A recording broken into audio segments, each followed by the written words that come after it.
نشوف كده ونرجع تاني، بس ركزوا معايا وفضوا قدامكم قوي، ولو في دوشه جنبك خليها تستنى شويه الدوشه دي. اسمع الهتاف وارجع معايا تاني، اتفضل.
اللقاء ده كان في الجزائر، كان لقاء ودي بين منتخب الجزائر ومنتخب فلسطين. كان الحضور فيه مجاني، حضر 90,000. ال 90,000 اكيد يعني دول جزائريين، اكيد هيشجعوا الجزائر. ممكن جزء منهم يشجع فلسطين والاغلبيه تشجع الجزائر. انتوا عارفين كمان الشعب الجزائري متعصب لمنتخبه، تعصب يعني مشروع، يعني في اي حد فينا متعصب لمنتخب بلده. الغريب والعجيب، ولكنه ليس بغريب عن أهل الجزائر، ليس بغريب عن أحرار الجزائر، أن يكون هذا الهتاف لفلسطين. الشعب يريد تحرير فلسطين، وكان تشجيع الجزائريين اللي منتخب بلادهم بيلعب على أرضه مع منتخب فلسطين كان بيشجع فلسطين. نشوف الفيديو تاني كده ونرجع تاني، معلش نشوفه تاني وتالت، نسمع.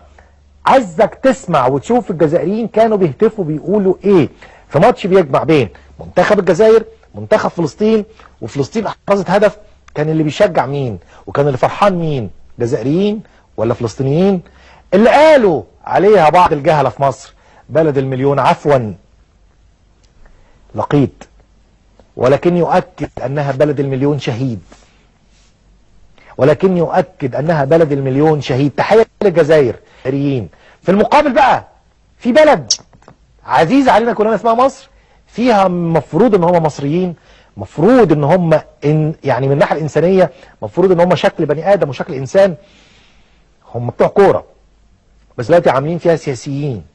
ما دي كارثه، ما دي النكبه. وبيطلع يتكلم عن فلسطين ويشتم في فلسطين وفي الشعب الفلسطيني. بل منهم واحد قال لك انا عندي استعداد العب في تل ابيب وما العبش في دوله عربيه زي قطر، ايا كان خلاف اتفاق. ولكن الكلام هنا تل أبيب أصبحت مقربة لهذا البني آدم عن دولة عربية شقيقة. اسمع معايا تاني وركز وشوف الجزائر.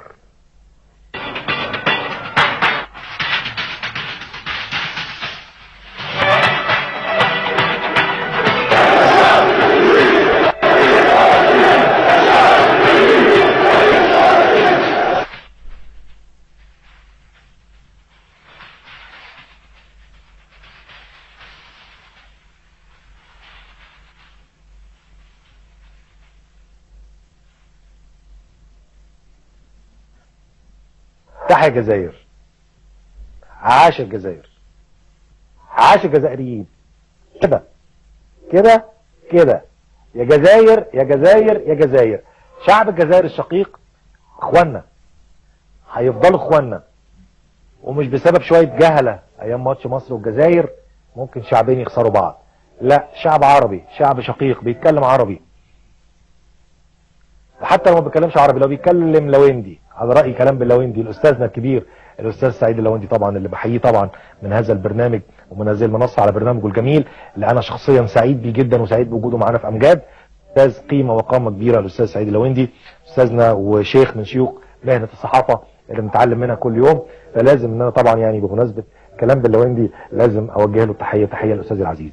الشعب الجزائري تحية ليكم. شعب الجزائر الشقيق، شعب فلسطين، شعب يريد تحرير فلسطين. كلام جميل نختم بيه حلقة النهاردة من أم الدنيا، على أمل بلقاء جديد يجمعنا بكم في الحلقة القادمة في مثل هذا الموعد. إلى هذا الموعد تقبلوا تحياتي وتحيات فريق العمل بالكامل. هذا هاني الدباني يحييكم وإلى اللقاء. أنت أم الدنيا دي